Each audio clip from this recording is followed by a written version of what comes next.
మా ఛానల్స్ లో వ్యాపార ప్రకటనలు, ఇంటర్వ్యూల కొరకు మాకు వాట్సాప్ మెసేజ్ చేయండి 7799978978.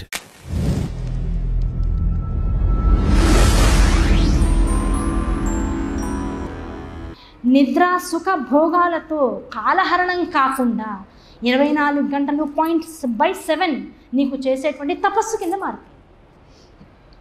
అంటే నేను ఏది చేస్తున్నా నీకోసం అనేటువంటి ధ్యాస పరమేశ్వరార్పణమస్తు. అన్నం తిన్నా పరమేశ్వరార్పణమస్తు. తినే ముందు అహం వైశ్వానరో భూత్వా ప్రాణినాం దేహమాశ్రిత ప్రాణాపాన సమాయత్తం పచామ్యన్నం చతుర్విధం.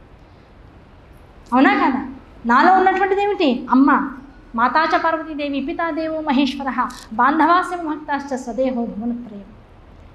ఇటువంటి భావనతో నేను నా శరీరాన్ని భువనత్రయంతో మొత్తం వాగ్భవకూటమి, మధ్యకూటమి, కామరాజకూటమిగా భావిస్తూ మొత్తం దేహం మొత్తం జగత్తులో ఉన్నటువంటి కూటములన్నీ నాలోనే ప్రసరిస్తున్నాయి అనేటువంటి భావంతో వస్తున్నాను. ఈ కూటముల యందు ఉన్నటువంటి వాడు పరమేశ్వరులు నా తల్లిదండ్రులుగా భావిస్తున్నా. నాకున్నటువంటి స్వబంధువులందరూ కూడా, స్వజనులందరినీ కూడా నా బంధువులుగా, వాళ్ళందరూ శివగణాలుగా భావిస్తున్నా. ఇలా ఉన్నటువంటి దేహంతో అహం వైశ్వానరో భూత్వా, నాలో ఉన్నటువంటి అగ్ని ఏదైతే ఉందో దానికి లోపల వేసేటువంటి భోజనం అంతా కూడా హవిర్భాగంగా స్వీకరిస్తుంది. దాని లోపల ఉన్నటువంటి జఠరాగ్నిని శమింపజేయడం కోసం మాత్రమే ఆహారాన్ని స్వీకరిస్తున్నా. ఆ స్వీకరింపబడినటువంటి ఆహారంతో ఏం కలుగుతుంది? శక్తి, రసానుభూతి కలుగుతుంది. ఆ శక్తి దేనికి ఉపకరిస్తుంది? ఈ శరీరం అంతా నీది అని ఇందాక నేను చెప్పేశాను కదా, శివోహం. పంచేంద్రియాలు నావి కాదు, కర్మేంద్రియాలు నావి కాదు, జ్ఞానేంద్రియాలు నావి కాదు, పంచభూతాత్మకమైన దేహం నాది కాదు, మనస్సు నాది కాదు, బుద్ధి కాదు, అహంకారం కాదు, ఏది నాది కాదు. ఇవేవి నేది కావంటే చిత్తం అసలు శాంతాన్ని వహించింది. అటువంటి స్థితిని ఎప్పుడైతే నేను పొంది ఇటువంటి స్థితిని అనుభవిస్తున్నాను, ఇప్పుడు ఏమైపోయింది? ఇదంతా కూడా ఎవరికి ఇస్తున్నటువంటిది అవుతుంది? పరమేశ్వర అంకితమైపోతుంది. ఇదేది నేను తిన్నట్లు కాదు, నేను అనుభవించినట్లు కాదు, నేను కోరుకున్నటువంటిదిగా, నాకు కావాల్సినటువంటి దానిగా లేదు. ఏదైనా సరే శరీరంతో చేసిన, అంతర్గత విభాగాలతో చేసిన అంతా నేను నీకు చేసేటువంటి ఉపచారంగానే భావింపబడుతుంది. కనుక ఇప్పుడు నేను పూజ అనేటువంటి దానికోసం ఒకసారి కూర్చోవాలా? కేవలం ఒక గంట సేపు మాత్రమే చేయాలా? పూజ అనేటువంటి దాన్ని గంట సేపు చేస్తున్నావు, ఒక అరగంట సేపు చేస్తున్నావు, అర్థం ఏంటి?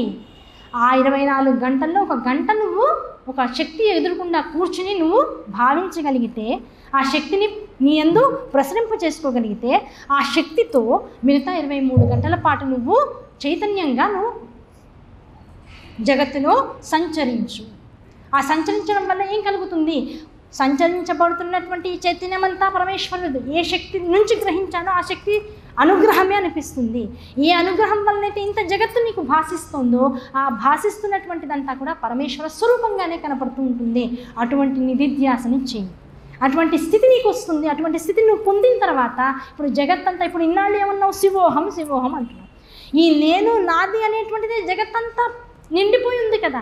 ఈ నాదులన్నీ, నేను అనేటువంటి పదార్థం శివోహం అనుకుంటే, ఈ నేనుతో పాటు ఉన్నటువంటి నాదులు ఎన్ని ఉన్నాయో, ఈ నాదులతో పాటు ఉన్నటువంటి అనేక నేనులు ఎన్నైతే ఉన్నాయో, ఈ నేనులన్నీ కలుపుకుంటే ఇప్పుడు ఏమవుతుంది? శివుడితో పాటు శివమయమైనటువంటి జగత్తులో శివునిగా సంచరిస్తూ ఆనందాన్ని ప్రకటన చేస్తున్నాడు. అంటే ఉన్నదంతా ఇప్పుడు దేంతో సమానం? కైలాసంతో సమానం. నువ్వు ఇప్పుడు ఎక్కడున్నావు? కైలాసంతో ఉన్నావు. ఎవరిని చూస్తున్నావు? శివుణ్ణే చూస్తూ ఉన్నావు. శివుణ్ణి చూస్తూ కైలాసంలో ఉన్నావు అంటే ఇప్పుడు నువ్వెవరివి? అద్దం ఎదుర్కొంటా ఉన్నాను. అద్దంలో ఏం కనబడుతుంది? పరమేశ్వరుడు కనబడుతున్నాడండి. మరి ఇప్పుడు నువ్వెవరు? ఇది నేనండి. కాదండి, కనపడుతున్నటువంటి బింబమే ప్రతిబింబముగా భాషిస్తూ ఉంటుంది.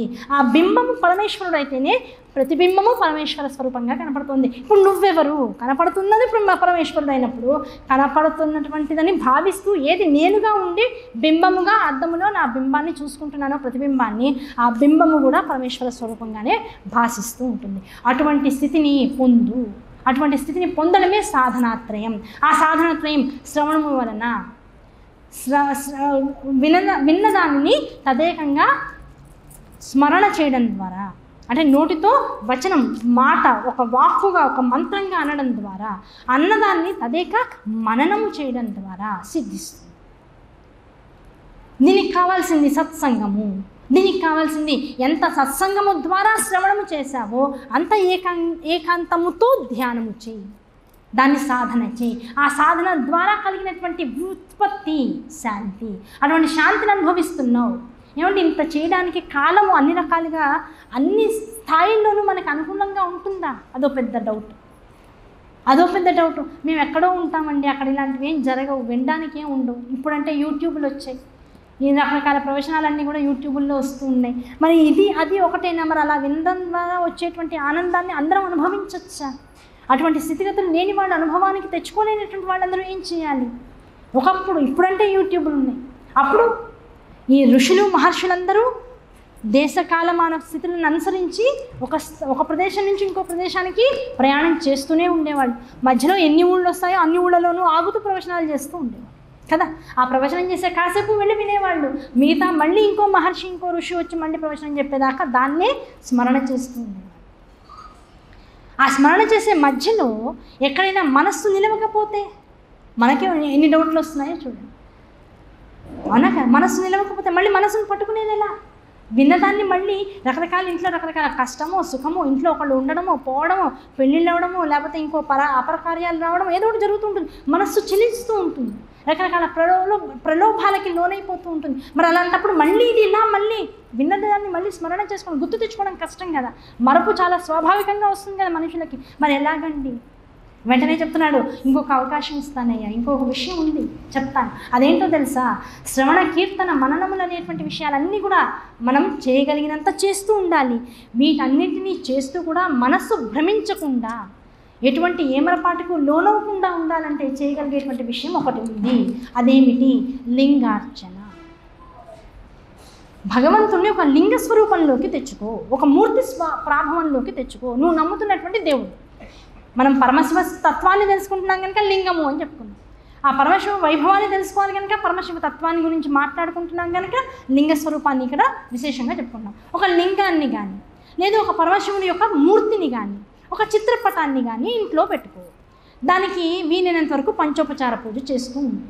పంచోపచార పూజ కన్నా కూడా విశేషంగా నీకు సమయాన్ని వెచ్చించగలిగేటువంటి అవకాశం ఉంది. దానికి షోడశోపచార పూజను చేయి. నమక చమకాదులతో కూడుకునేటువంటి రుద్రన్యాసాన్ని చేయి. అలా నిత్యము చేస్తూ పో. ఆ నిత్యము చేస్తూ ఏం చేస్తున్నావు? దీపాన్ని వెలిగిస్తున్నావు. ముందు నిర్మాల్యాన్ని తీసేస్తున్నావు. నిర్మాల్యాన్ని తీసేసావు అంటే అర్థం ఏమిటి?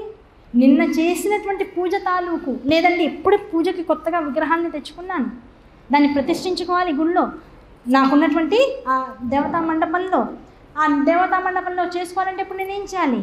దాని ముందు క్షీరంలో ఉంచాలి, తర్వాత నీళ్ళల్లో ఉంచాలి, జలాదివాసం చేయాలి, క్షీరాదివాసం చేయాలి, పుష్పాదివాసం చేయాలి, శయ్యాదివాసం చేయాలి. ఇట్లా రకరకాల పంచవాసాల్లో దాన్ని ఉంచాలి. ఉంచిన తర్వాత దాన్ని తీసుకెళ్ళి నా ప్రధానమైనటువంటి మండపంలో ఉంచుకుంటున్నాను.